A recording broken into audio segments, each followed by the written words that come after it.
I want to get an expert view also on this. Arvind continues to be with me. Sushant Sareen is Senior Fellow with the Observer Research Foundation. We have Dr. Tara Karta, who's a Foreign Affairs expert, former Director of the National Security Council Secretariat as well. Welcome to the both of you. Mr. Sareen, to you first. This is, the unknown gunman has become an internet meme. It's become something that people find a great deal of hilarity over because there's so much unknown in it. There's so much gray.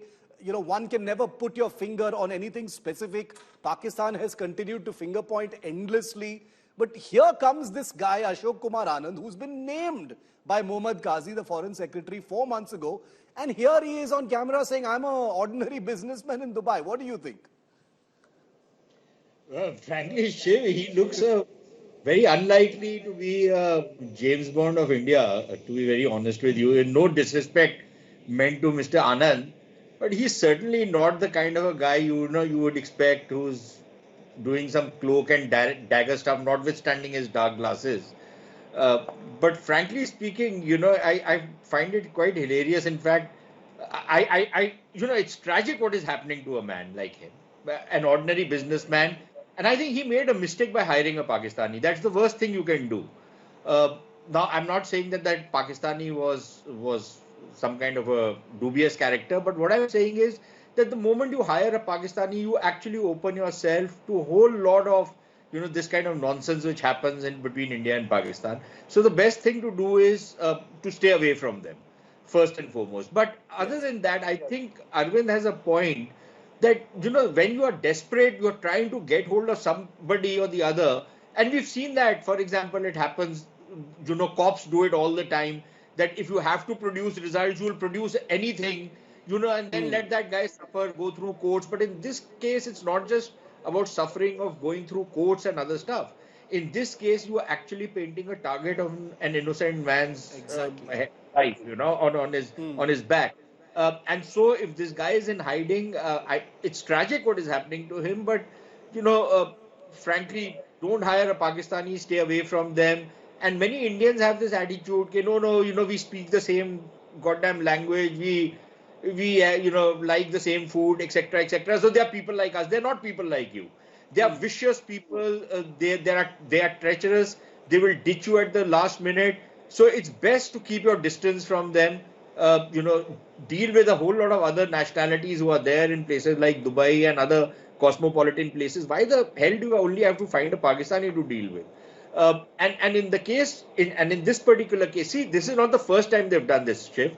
Earlier they had named 3 or 4 Indian engineers who were working on developmental projects in Afghanistan. They painted targets on their backs. They had to be pulled out hastily because suddenly the Pakistanis announced that these 3 or 4, and these are ordinary engineers working in, some dam or something or the other, and they literally had to be pulled out because, there was a real serious apprehension that they could be killed. The Pakistanis have been doing this. Now, again, they are getting into something which they should not be doing. Now, what happens if India start painting targets on Pakistanis' backs? I think let's do a tit for tat. Any innocent Pakistani just catch of somebody. How difficult is it to get hold of somebody's passport? Just plaster it all over the place and say this Pakistani is a terrorist. Issue red corner notices against him. The guy's life is finished. Should we start doing this kind of nonsense? So the Pakistanis, just to do their own grandstanding, as Arvind is very correct, just to do their own grandstanding, just to show that they're actually doing something, that their world #1 agency has actually found out what is behind what is happening. They get into these kind of shenanigans. And I think that's terrible because it destroys lives of people, innocent people. This is a desperation to, either show results or show that they have a handle on a situation that has been escalating since 2020. I think Arvind sitting here with me has broken every single one of those so-called mysterious deaths of, India wanted terrorists in Pakistan. So it's quite incredible. And Sushant was on my show just a couple of days ago when we were dissecting that whole Guardian piece as well. But that's a separate issue. Kamar Chima from Pakistan is also with me. Before I come to you, Kamar, Dr. Tara Karta, I'd like to get a word in from you on what you think of this. Ashok Kumar Anand sort of named and shamed, as it were, by the Pakistani Foreign Secretary. Diversion, desperation, paranoia. What do you think?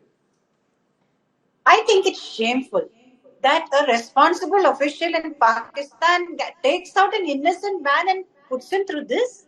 How can you do this? Release his passport details and everything go public before you have done any kind of cross-checking, before you asked India whether, there is still a bilateral mechanism. It is absolutely shameless. Number two, the fact is, see, the killings which they are talking of, of Shahid Latif, etc., these are not the only killings taking place right now. Everybody is killing everybody else in Pakistan. You've got the ISK killings going on, you've got the Baloch killings going on. There's a bunch of stuff going on. And I think Pakistan is at a loss to know what to do next. You've got proper criminals being bumped up in Lahore by their police. That is also going on. And in the middle of it, they catch hold of an Indian and say he's the main RNAW hitman. I mean, what's this? I mean, I'd also since Arvind Oja is there, I was just remembering that I think he broke the story of the Shahid Latif killings and so on long before the Guardian story ever took off. Absolutely. So we are the ones who've been covering this. And in fact, earlier also, if I'm not mistaken, it was probably India Today, which also covered the story of infighting between the Lashkar-e-Taiba themselves. Also, there was a lot of infighting between Makki and Saeed, which led to violence, which led in turn to the bomb attack on Saeed's son. Talha Saeed. So this has been going on. There are internecine fights going on between these groups for some time, which has been reported by India as a matter of course. You're calling it... and say, RTW, this poor man is the thing is, the strange thing that we're talking, I'll bring Kamar in also, Kamar Chima from Pakistan, welcome, is that it's not the first time that Pakistan has raised a finger at India. Anything that happens in Pakistan, India ka naam lo, India ko, doshi mano. They blame India for everything that happens in that country. So nobody should be surprised that they've done this. But the fact that they've taken a specific name of a person, put out and, doxed him, which is that word which means putting out someone's public information, private information in terms of his passport details, etc.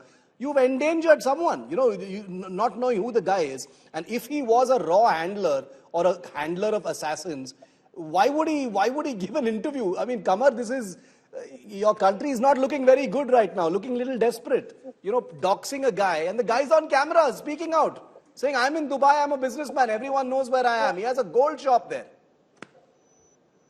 Well, Shiv, the first thing is that it's not just the Pakistan who took the name. The Americans took the name. The Canadians took the name. So everybody is taking a name of an Indian who is involved. I'm talking about this guy. Let me. I'm giving a reference. I'm giving a reference to the situation that will make you understand the story very clearly. So if Pakistan don't say US and Canada, that they have nothing to do with Ashok Kumar Anand. That's only your foreign secretary. The point is, for making my argument more plausible, I have to give you an example. It's not plausible because Trudeau has made an ass of himself. Trudeau has made a fool of himself on the international community. So that's a bad example. I can understand it's very painful sometimes to get the hard facts, but the point here is very clear. Yes, very painful.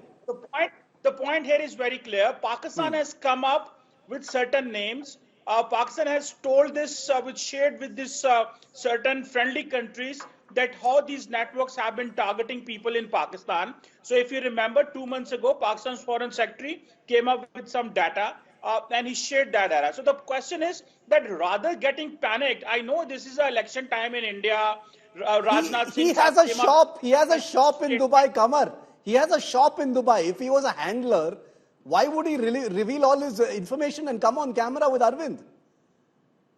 So the question, it's not. You can visit him in Dubai today. You can visit him in Dubai. I have yet to verify. You have brought him up. You have brought him off the cuff. I have yet to verify this person. But let me tell you, you can talk to Pakistan. You can clarify to the Pakistani government that this person is not involved in this kind of thing. If someone else is involved, you can hand over to Pakistan that person. Why would tell me something? No, Kamar. why would India reach out to Pakistan and, provide this information when your foreign secretary, with absolutely zero responsibility, has held a press conference and put out this information? Was this information shared with India before holding that press conference? I don't think so. So this is not the point. The point is, once the information is in public, I think the Indian Pakistani government might have shared that with the Indians. But at the same time, this is not the way to come in to hire people and kill Pakistanis. I think this is the first question. Although the Indian Ministry of External Affairs says that this is not the Indian way, but who asked the Ministry of External Affairs? It is the Prime Minister Modi and the National Security Advisor who plan these things. They don't even share with the military, perhaps. They don't even share with the foreign office of yours. So I'll get Sushant to answer that question to you first, and then I'll bring Arvind, because Arvind is the guy who's met a person who your foreign secretary is calling the handler of the unknown gunman. Sushant, what would you say to that, saying that this is India's desperation, it's not Pakistan's? Look, I don't take Pakistanis seriously anyways, number one. Number two, for people who want to make a living by running YouTube channels where they suck up to India and then abuse Indians on Indian television, again, I don't So take what's them. the problem with the YouTube? But the thing is, intellectual, everybody knows that. And you are a hawk. And you are an anti-Pakistan guy who sells yourself in India for being anti-Pakistan. That is your only credential, my friend. Nothing personal. Both sides, nothing personal. Your only credential is you are anti-Pakistan. That's what you are. Come on, let him finish. Then I want to bring Arvind and Dr. Tara also in. Can I just finish my point, please? Come on, let Sushant finish his point. I'll give you time. We have time. Yes, Shiv, I see no reason why I need to be pro-Pakistan. What has Pakistan ever done for India? Except sponsor murder and mayhem in India. Carry out massacres in India. What has Pakistan ever done except fight wars in India? So I'm not one of those who likes to call them my brothers. They are not my brothers. I don't care for them. Number one. Number two, this whole business of why didn't you, you give us you hand over that you have made an allegation. I should simply accept an allegation. There are 500 people I have asked of you, and I've given you evidence of it. I've been dealing with you on a diplomatic level.